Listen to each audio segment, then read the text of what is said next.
मित्रो, ओरल टेस्टमध्ये शिक्षक एक शॉर्ट पोएम वाचतील, ती तुम्ही ऐकायची आहे आणि बोर्डवर लिहिलेल्या प्रश्नांची उत्तरे लिहायची आहेत। यासाठी शिक्षक सूचना देतील, listen to the poem and answer the questions given here.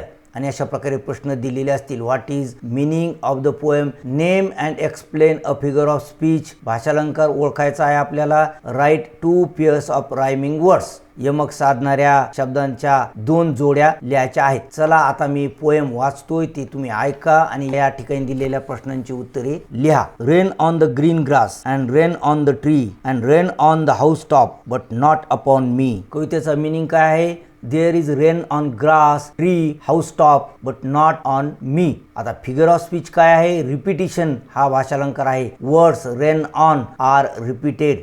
Right 2 pairs of rhyming words, 1 pair आहे ट्री, मी, आणि दुसरं पेअर तुम्ही कॉमेंट बॉक्समध्ये लिहा। आणि मित्रो, ओरल टेस्टवरील फुल व्हिडिओची लिंक स्क्रीनवर दिलेली आहे।